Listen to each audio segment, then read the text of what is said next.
My name is Laura. I am 35 years old. I live with my husband James and our son Max. Max is 7. He is a sweet boy. He loves to draw and play outside. James is 40. He works in a big office. He is the manager. He has many people under him. When we got married, we were very close. We laughed a lot. We had small jokes between us. We always had coffee together in the evening. That was our time. Max was born 3 years after we married. James held him and cried. He said it was the best day of his life. I believed him. In the past, we shared everything. I helped James with his work. I typed his papers. I checked his emails. I managed the money. We were a team. Life was not perfect, but it felt strong. Then slowly, something changed. I do not remember when it started. Maybe 3 or 4 months ago. James became quiet. He came home, ate, watched TV, and went to bed. He stopped drinking coffee with me. He stopped telling me about his day. On weekends, he stayed in his home office. He said he was working. Sometimes he went out for meetings or played golf. When I asked him something, he gave short answers. I'm tired. Busy day. Maybe later. That was all. At first, I waited. I thought maybe it was just stress. Maybe work was hard. Maybe he needed rest. I cooked his favorite food. I gave him space. I didn't ask too many questions. But weeks passed. Then more. Nothing changed. He still came home late. He still looked away when I talked. He did not smile at Max. He did not notice me. One evening, I sent Max to my sister's house. I wanted a quiet night with James. I made pasta with mushrooms and cream. He loved that dish. I cleaned the house. I lit small candles in the dining room. I wore a soft blue dress. I even put on perfume. When he came home, he looked tired. He said nothing about the candles. He sat at the table, picked up his fork, and ate in silence. I watched him. My chest felt heavy. My hands were cold. I wanted to speak, but I was afraid. After dinner, he went to his office again. That night, I cried alone in the kitchen. My tea was cold. The house felt like a hotel. It did not feel like home. I looked at the fridge. It had pictures from last year. A trip to the zoo. Max on James's shoulders. My smile was big in that photo. I touched the photo and felt a deep sadness. Where did that woman go? The one who laughed and held her husband's hand? I did not know. The next morning, James left early. He did not say goodbye. He didn't even look at me. I sat in bed and stared at the ceiling. My eyes were dry. No more tears. Only pain inside. That day, I tried to stay busy.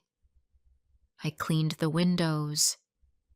I folded clothes. I played with Max, but my heart felt far away. I watched the clock. I counted the hours. I waited for the evening, hoping for something different. That evening, I made soup and bread. James came home late again. I said, "Hi." He said, "Hey," and walked past me. I stood there for a minute. Then I followed him. I stood outside his office. I raised my hand to knock, but I stopped. I heard his voice. He was talking on the phone. His voice was soft. Then he said something that broke me. "I miss you too." I froze. My ears became hot. My heart started to race. I stood there, not breathing. I listened for more, but he ended the call. I walked to the kitchen. I sat down. I did not cry. Not that night. I just stared at the wall. The candle from last night was still on the table. I remembered how he walked past it, like it meant nothing. Like I meant nothing. That night I couldn't sleep. I lay beside him in silence. He slept peacefully. I stared at the ceiling. I didn't know what to do. I didn't know if I should ask. I was scared of the answer. The next day, I looked in the mirror. My face looked tired. My eyes were dark. I didn't look like myself. Max ran into the room. He hugged me. "Mom, let's go to the park." I smiled for him. "Okay, sweetheart," I said. We went to the park. He laughed and played. I sat on the bench and watched him. Other families were there too. They smiled. They talked. I felt like I was on the outside. I felt like I was looking into a life I once had. That night, I told James we needed to talk. He looked annoyed. "What now?" he asked. I said, "We're not okay." He said he was just tired, that work was hard, that I didn't understand the pressure. I stayed calm. I said, "Then let's get help. Let's talk to someone. A counselor. Together?" He shook his head. "No need," he said. "It's just a phase." I wanted to believe him. I really did. But something in my heart whispered that this was not just a phase. A few days later, I asked him again. "Please," I said, "let's try therapy. Just one session." He sighed. "Fine," he said. "One session." I booked it. I felt hope. Maybe he wanted to try. Maybe there was still a chance. But on the day of the session, he called me in the morning. He said he had a meeting. He couldn't come. I asked him to reschedule. He said, "We'll see." But he never did. I felt something break inside me that day. I sat on the floor in the living room. Max was at school. The house was quiet. I looked around. This was our house. These were our chairs, our sofa, our curtains. But I felt like a guest.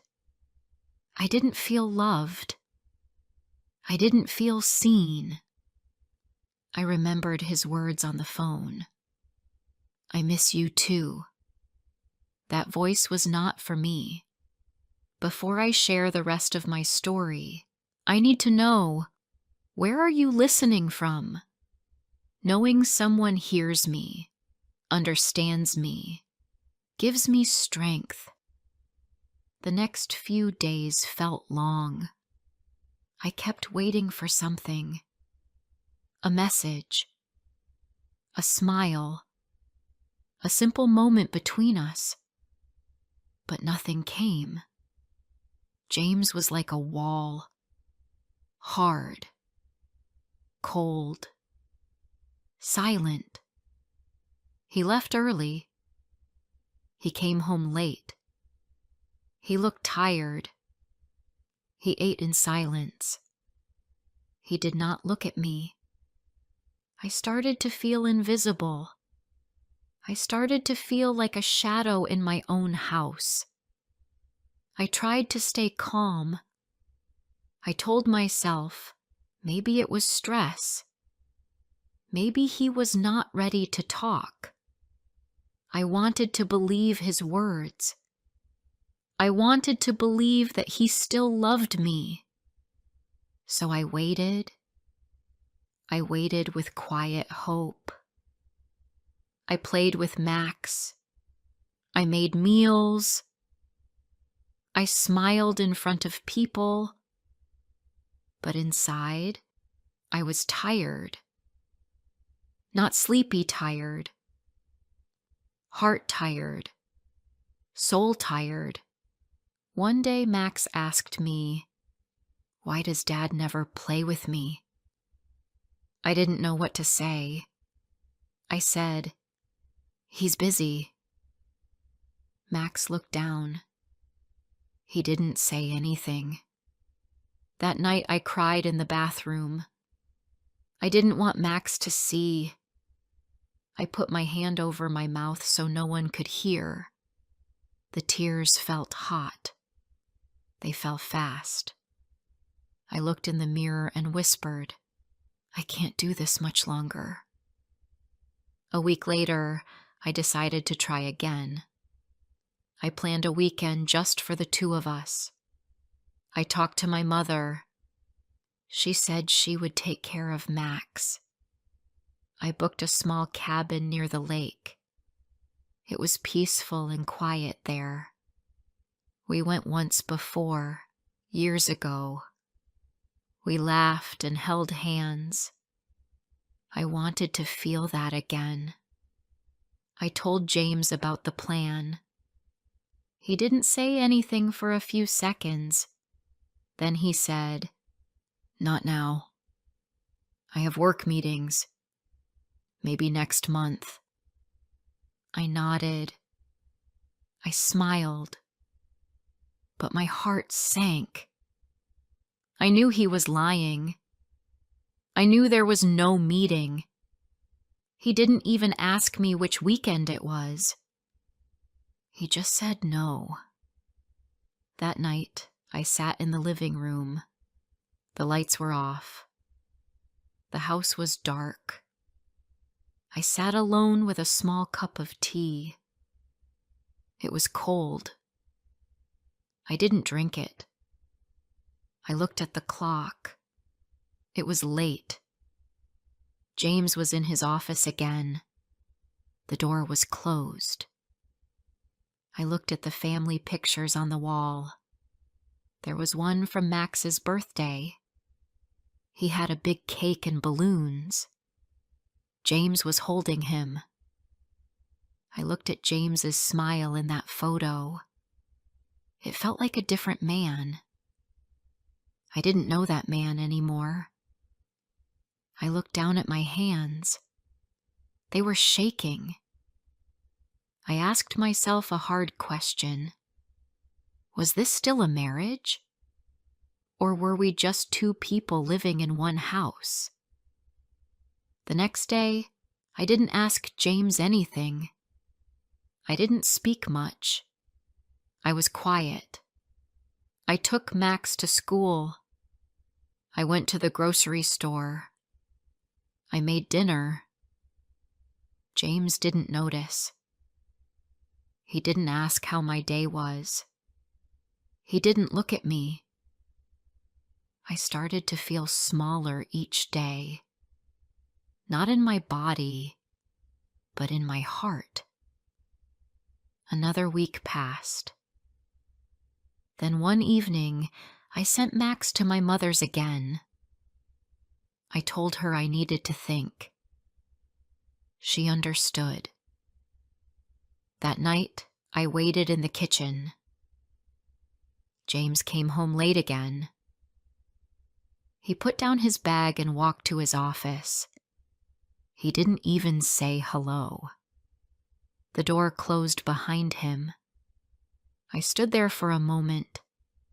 I wanted to knock, but I didn't. I turned around and went back to the kitchen. I sat down. The silence was loud. My heart felt empty. I started to write a letter. I didn't plan it. It just happened. My hand moved on its own. I wrote slowly. I wrote with tears in my eyes. I told him I loved him. I told him I missed him. I said I waited. I said I tried. I said I felt invisible. Then I wrote the truth that hurt the most. I don't think you see me anymore, and I can't live like this. I left the letter on the table. I packed a small bag, just clothes for Max and me. I looked around the house one more time. This was our home, but it didn't feel like home anymore. I closed the door behind me. I held Max's hand. We walked into the night. It was quiet outside. There were no stars, but I kept walking. I wasn't walking away from love. I was walking toward myself. At my mother's house, things felt different. It was small and old, but it felt warm. My mother didn't ask many questions. She made me tea. She hugged Max. She told me I could stay as long as I needed. I felt safe for the first time in months. That night, I slept deeply. Max held my hand. His small fingers gave me strength. 1 week later, James sent me a message. He said he missed me. He said he missed Max. He said he wanted us back. He said he would change. I read the message again and again. Part of me wanted to go back. Part of me still loved him. So I replied, "Okay, but we need to talk." When we returned home, the house looked the same, but I was not the same. I had questions in my heart. I needed truth. I needed to feel safe. That evening, James played with Max. He made jokes. He tried to smile at me. I smiled back, but something inside me stayed quiet. I didn't forget the phone call. I didn't forget the long months of silence. Later that night, James went to take a shower. He left his phone on the table. I didn't plan to look. I didn't want to. But the screen lit up. A message appeared. I saw it clearly. It said, "I miss you. Did you think about me today?" My hands started to shake. My chest became tight. I didn't open the message. I didn't need to. The truth was there. James came back from the shower. He smiled like nothing happened. I looked at him and said nothing. He didn't notice. He didn't ask what was wrong. He just walked past me and went to the bedroom. That night, I lay in bed beside him. I didn't sleep. I stared at the ceiling. I cried in silence. My heart broke piece by piece. I felt like I was falling into a dark hole, and no one could see me. I thought about everything I gave. 10 years of love. 10 years of care. I stayed when it was hard. I stayed when it was quiet. I stayed when he stopped seeing me. But he still chose someone else. Not just once. He chose her again and again. And he forgot I was even there. The next morning, I didn't cry. I didn't scream. I didn't throw anything. I just sat in the kitchen with a warm cup of tea. James came in and said, "Good morning." I looked at him but didn't say anything. He didn't notice. He took his keys and left for work. The door closed. I stared at the wall. My hands were still. My eyes were dry. My heart was heavy, but quiet. There was no more shock. No more fear. Just silence inside me. Max came into the kitchen. He smiled and asked for toast. I smiled back. "Of course, sweetheart." I made breakfast and packed his school bag. I kissed his head and walked him to the door. He waved and said, "Bye, Mom." I stood there for a long time after he left. The house was quiet. I looked around. I saw our photo on the wall. I turned it face down. That afternoon, I went to the bedroom. I opened the closet. I packed a small bag again. Just a few clothes for Max and me. I folded them neatly. I didn't rush. I didn't cry. I felt calm, like the sea after a storm. I sat on the bed and thought about the last 10 years. There was love. There was happiness. But now there was distance. Now there were secrets. And I couldn't carry it anymore. That evening, James came home. He looked tired. He dropped his bag and sat on the couch. I stood in front of him. "We need to talk," I said. He looked up. He didn't speak. I sat down across from him. My voice was soft, but clear. "I saw a message on your phone." He froze. His face changed. His eyes blinked fast. "I wasn't planning to look," I said. "But I did." He said nothing. He didn't deny it. He didn't ask which message. He didn't say it was nothing. That told me everything. I waited for a long time. Then he spoke. "I'm sorry. I didn't mean to hurt you." I looked at him. His eyes looked sad. But my heart didn't move. I had waited for so long. I had believed so many times. I had begged for little things. A smile. A talk. A walk. And now I was tired.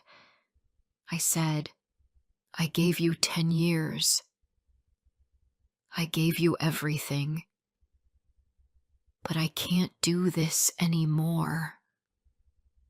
He opened his mouth, but I raised my hand. Please, let me speak. He leaned back. I continued. I waited when you were distant. I waited when you were cold. I waited when you said you were tired. I even waited after I heard your voice on the phone. But I can't be the only one who tries. I can't be the only one who sees this marriage. James put his hands together. He looked down. I never stopped loving you, he said. I stayed quiet. I didn't argue. I didn't believe or disbelieve. I just listened. Then I stood up. I need time, I said, to think, to feel, to breathe. I packed Max's things. James stood by the door and watched. He didn't try to stop me.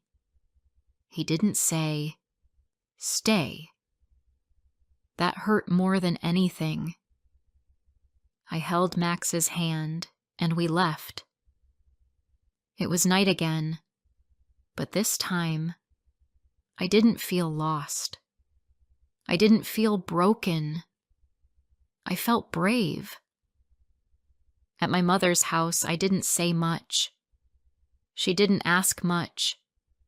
She just gave me space. Max was happy there. He played in the garden. He watched cartoons with Grandpa. I watched him and felt thankful. Children are so strong. They love with all their heart. One morning, Max asked, "Are we going home soon?" I smiled softly. "This is home for now," I said.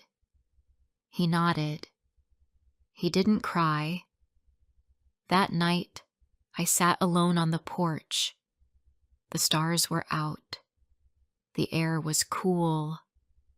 I wrapped a blanket around my shoulders and looked at the sky. I thought about the life I had. I thought about the woman I used to be. I missed her. I wanted her back. A few days later, James sent a long message. He said he missed me. He missed Max. He said he was sorry. He asked if we could talk. I read the message, but I didn't answer right away. I needed time. I needed to choose from a place of peace, not pain. 1 week later, we met in a cafe. A small, quiet place. James looked nervous. He said he ended the other relationship. He said he was ashamed. He said he wanted to fix everything. I listened. I asked, "Why didn't you tell me when I asked?"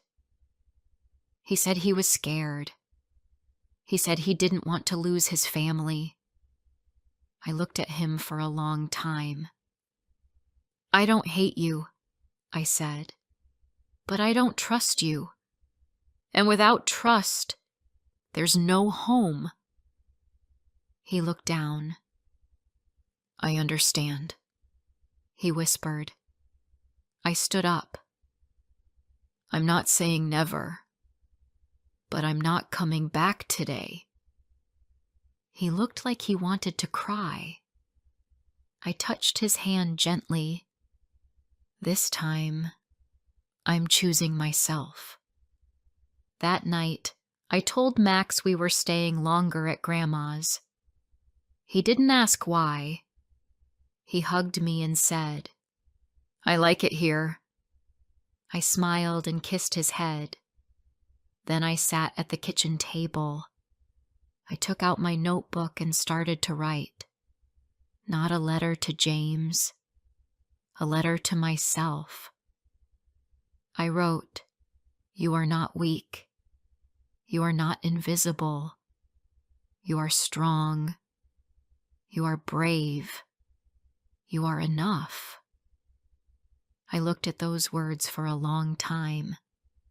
Then I whispered something I had never said out loud. He didn't lose me because of another woman.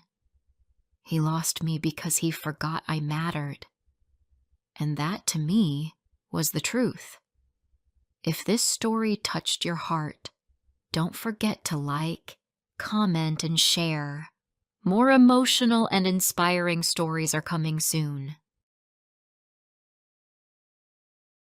My name is Mia. I am 24 years old. I work at a small travel agency in the New York City. We help people book flights, hotels, and holiday trips. I started working there 2 years ago. I like the job. It's not always exciting, but the people are nice. My boss is Mr. Carter. He is in his early 40s. He is kind and polite. He always says good morning when he comes in. He always thanks me when I finish my work. One Tuesday morning, I was sitting at my desk. I was checking flight prices for a customer. The office was quiet. Only a few people were in. I heard voices coming from Mr. Carter's office. His door was a little open. I didn't mean to listen, but I could hear him clearly. He was talking to someone on the phone. I heard him say, "She's amazing. She's the perfect one for this. I really like her energy." I stopped typing. I looked at the door. Was he talking about me? He continued, "She works hard. She's smart. She has the right attitude. I've been watching her for a while now." My eyes grew wide. Was this really happening? Was Mr. Carter talking about me? He said I had the right attitude. He said he liked me. He said I was the one. I remembered last week. He smiled at me when I handed him the new travel report. He told me I did a great job. He even bought me coffee one morning. I thought it was just because he was nice. But maybe it meant something else. Last month he remembered my birthday. He gave me a small chocolate bar and said, "I hope you enjoy your day." I thought it was just a kind gesture. But now I wondered, did he have feelings for me? I looked around. No one else seemed to notice anything. I tried to act normal, but my mind was full of thoughts. Was Mr. Carter in love with me? Later that day, during lunch, I sat with my friend Lena. She worked at the front desk. We always ate together in the small break room. I looked at her and whispered, "Lena, I think our boss likes me." She looked at me. "What? Are you serious?" I said. "I heard him talking. He said I was perfect. He said I had the right energy. He said he likes me." Lena raised her eyebrows. "Wait, when did this happen?" "This morning," I said. He was on the phone, but the door was open. I didn't mean to listen, but I heard everything. Lena smiled. "Wow, that's something. Maybe he really likes you." I felt nervous and excited. "What do I do?" Lena laughed. "Maybe he's going to ask you out. Maybe he wants to say something." I smiled, but I didn't know what to think. Part of me was happy. Mr. Carter was a good man. He was smart and polite. But he was also my boss. What if I was wrong? That afternoon, while I was answering emails, I heard a message alert on my computer. It was from Mr. Carter. It said, "Hi, Mia. Can we meet in my office at 3 p.m.? I have something important to discuss." I stared at the message. My heart was beating fast. This was it. He wanted to talk. He said it was important. What else could it be? Lena saw my face and walked over. "What happened?" "He wants to meet me at 3, I said. "This is it," she said. "Be ready. Maybe he's going to tell you how he feels." I couldn't focus on work after that. I checked the clock every few minutes. I looked in the mirror before going to his office. I fixed my hair. I wanted to look calm. At exactly 3 p.m., I walked to his office. I knocked once. He looked up from his laptop and smiled. "Come in, Mia. Please, sit down." I sat across from him. He closed his laptop and looked serious. "Thank you for coming," he said. "I wanted to talk to you about something very important." I nodded slowly. This was the moment. He said, "You've been doing very well. Your work is excellent. I've noticed how you help the customers. I see how you manage your time and support the team. You're always polite and professional." I smiled a little. He was giving me compliments. Was this how he would start? Then he continued, "We're starting a new project. A few of our international partners are opening an office in Spain. We're looking for someone to go there for 3 months and help them. We think you would be perfect for this. Your name came up during our meeting this morning." I blinked. He went on, "Of course, it's a big step, but it's a great opportunity. You'll get to travel. You'll meet new people. And you'll represent our agency." I didn't know what to say. I sat there, confused. So this was it? The phone call wasn't about love. It was about this new project. He thought I was perfect. For work. He smiled. "You don't need to answer now. Think about it. Talk to your family if you want. But I believe this is a great chance for you." I nodded. "Yes. Thank you." He stood up and shook my hand. "We're lucky to have you, Mia." I left his office slowly. I walked back to my desk. Lena ran to me. "Well, what did he say?" "He wants me to go to Spain," I said. She looked surprised. "Spain?" I said. "He wants me to help with a new travel office. For 3 months." Lena blinked. "So, not love?" I smiled. "No. Just a project." We both laughed. I felt a little silly. I was so sure he liked me. I told Lena. I believed it all day. But I was wrong. It wasn't love. It was work. Still, I felt proud. He trusted me with something big. Maybe I didn't get a love story, but I got something else. A new chance. A big opportunity. That evening, I walked home slowly. I thought about everything. I laughed a little. I had imagined a whole story in my head. I thought he was going to confess his feelings, but all he wanted was to offer me a better job. Next time, I decided, I would ask before I guess.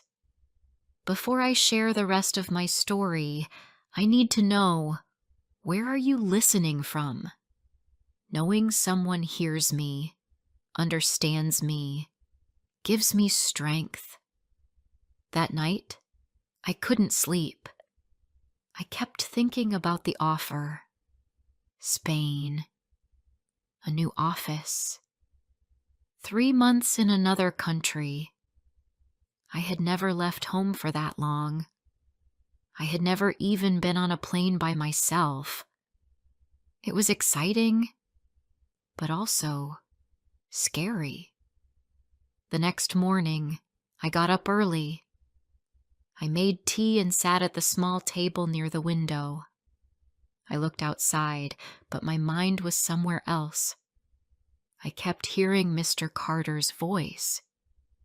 "We think you are perfect for this." He said it so clearly. He believed in me. He trusted me. That made me feel good. But it also made me feel nervous. What if I wasn't ready? What if I made mistakes? At work, I saw Lena at the front desk. She smiled when she saw me and came over right away. "So, did you decide?" she asked. "Not yet," I said. "I didn't sleep much." "I get it," she said. "It's a big change." I nodded. "Yeah, but maybe I need it. Maybe this is the right time." Lena looked at me for a moment, then smiled. "You can do it, Mia. I know you can." I felt a little better after that. She always knew how to make me feel calm. Mr. Carter didn't say anything to me that morning. He just smiled and asked how I was doing. I said I was still thinking about the offer. He said that was fine. There was no rush. I tried to focus on my tasks, but my mind kept drifting. I imagined myself walking through a new city, helping customers in a busy office, speaking with new people, learning new things. It was a nice picture, but then I remembered something else. What if I didn't fit in? What if people there didn't like me? What if I couldn't do the job well? I sighed and looked around the office. Everything here felt safe. I knew where everything was. I knew everyone's name. I had a routine, and part of me didn't want to let that go. At lunch, I sat with Lena again. I told her all my thoughts, the good and the bad. She listened quietly, then said, "You're scared. That's okay. But being scared doesn't mean you shouldn't go. It just means you care." She was right. I did care. I didn't want to fail. I didn't want to disappoint Mr. Carter. But I also didn't want to miss a chance just because I was afraid. That evening, I called my sister. She lived in another city and always gave me honest advice. When I told her everything, she laughed softly. "So you thought your boss was in love with you?" she asked. "I know. It sounds silly now," I said. "It's not silly. We all do that. We hear things, and we make a story in our head. But hey, this time the story turned out even better." "I guess," I said. "But I feel a little embarrassed." "Don't," she said. "You got offered something amazing. That means you're doing something right." We talked for a while. She asked about the office in Spain and what I would be doing there. I didn't know all the details yet, but I promised to tell her more if I said yes. After the call, I sat on my bed and stared at the ceiling. The room was quiet. I thought about everything again. Not just about the job, but about me. About how I used to feel unsure of myself. About how, when I first started working at the agency, I was scared to answer the phone. I was afraid to talk to angry customers. I didn't know how to book a full trip without checking the manual 3 times.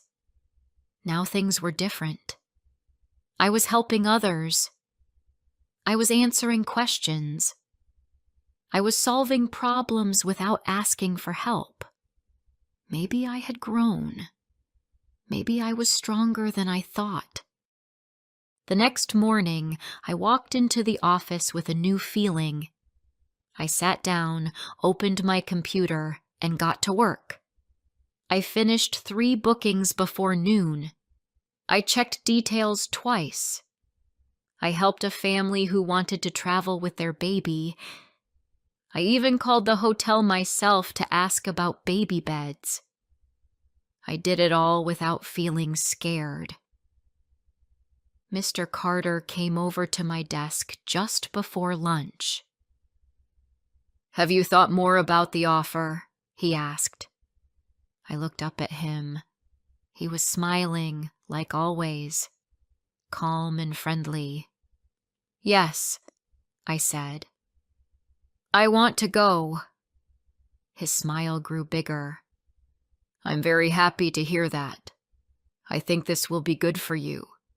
You'll learn a lot, and the team in Spain is excited to meet you." He didn't say much else. He just told me someone from the main office would contact me soon. They would help me with the travel details and housing. It would all be covered by the company. I thanked him again and went back to my desk. But my hands were shaking just a little. I wasn't scared anymore. I was just full of energy. Lena came by and gave me a quick hug. "I'm going to miss you," she said. "I'm not leaving forever," I said with a smile. "Still, you're my lunch buddy," she said. "Spain better be worth it." I laughed and promised to send her pictures. The next few days passed quickly. I received an email from the Spain office. They sent me my flight information and a welcome note. They said I would help train some of the new workers. I felt proud. I wasn't just going to learn. I was going to teach. On Friday, Mr. Carter called me into his office again. This time, he was not alone. There was a woman sitting beside him. She stood up and introduced herself. Her name was Elena. She was the regional director. She shook my hand and said, "We've heard many good things about you." I thanked her, and she nodded. "This project is important. We need someone who can lead by example." She smiled at me, then looked at Mr. Carter. "I think you made the right choice." He smiled back. "She's exactly what we need." I smiled too, but inside I felt something different. Not the kind of feeling I had when I thought he was in love with me. This time, I just felt proud of myself. Not for being chosen, but for growing into the kind of person who could be. The day of my flight came faster than I expected. One moment I was printing tickets and replying to emails. The next, I was standing at the airport with my small suitcase and a travel folder in my hand. It was my first time flying alone. I checked everything twice: my passport, my hotel details, my welcome letter. I took a deep breath and walked to the gate. On the plane, I sat by the window. The city looked smaller and smaller as we took off. I felt nervous again, but it was a calm kind of nervous. I didn't know what to expect, but I was ready. When I arrived in Spain, a driver met me at the airport. He held a sign with my name. He smiled and helped me with my bag. The car ride was quiet, but I looked out the window the whole time. The city was bright and full of life. I saw shops, cafes, and people walking with maps and suitcases. It felt different, but good. At the hotel, I checked in and went to my room. It was small, but clean. I opened the window and looked outside. I could see a street with little restaurants. A group of tourists walked by, laughing. It made me smile. The next morning, I walked to the travel agency branch. It was just a few blocks away. The building was white with large windows. A woman greeted me at the door. She said her name was Rosa. She was the team manager there. "We're so happy you're here, Mia," she said. "Let me show you around." She introduced me to everyone. They all smiled and spoke clearly. Some of them knew a little English, and some spoke very well. Rosa explained that I would help answer English emails, train 2 new assistants, and support their weekend travel program. By lunchtime, I already felt part of the team.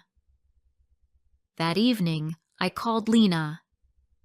"You made it," she said.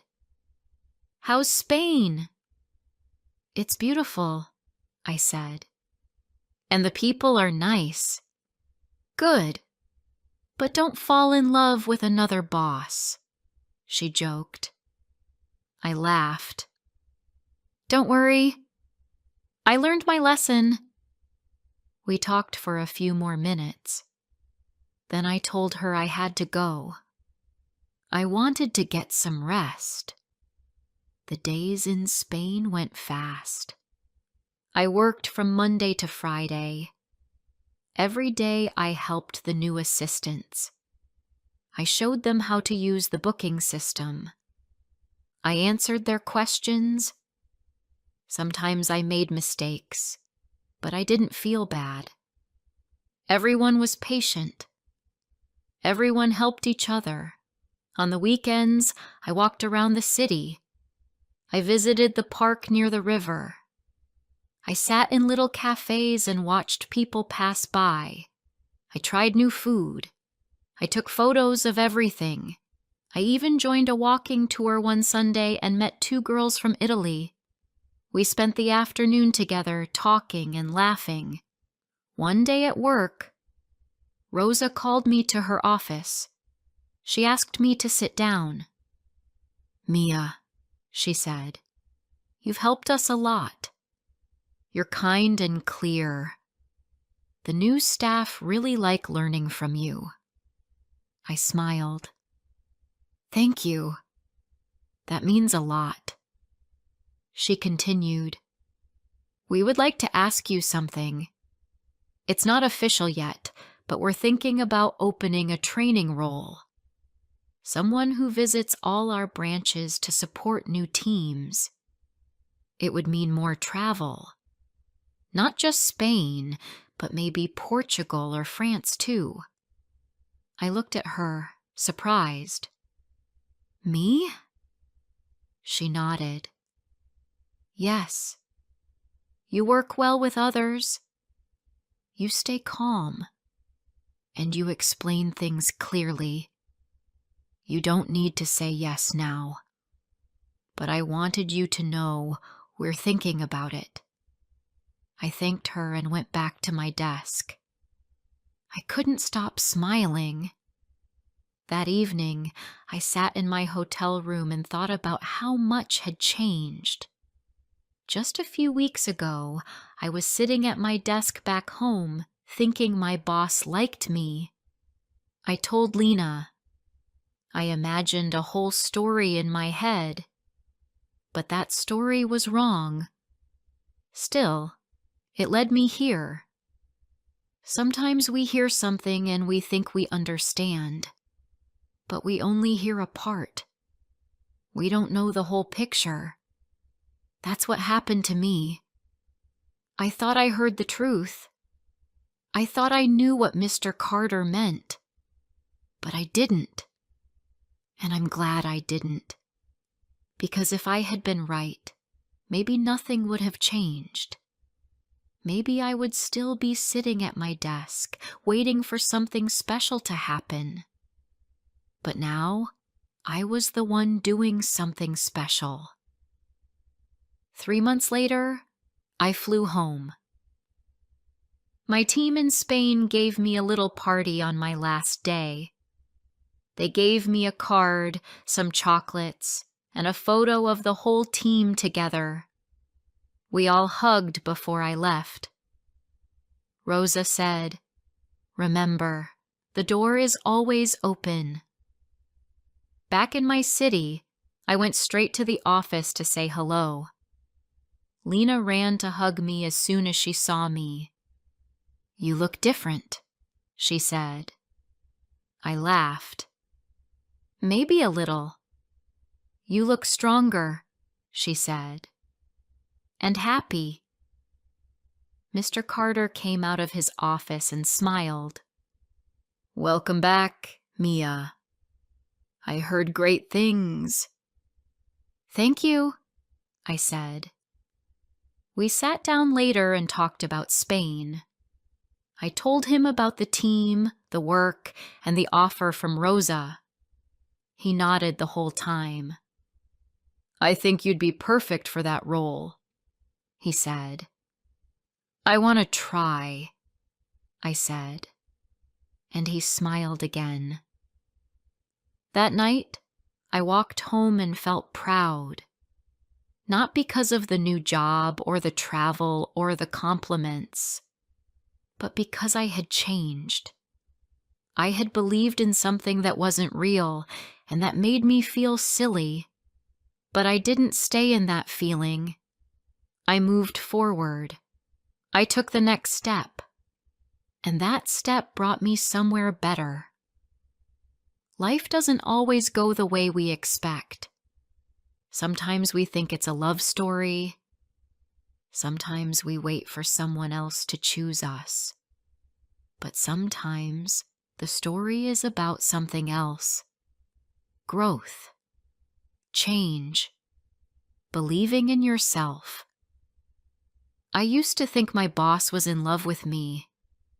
But what I really found was something better. I found my next chapter.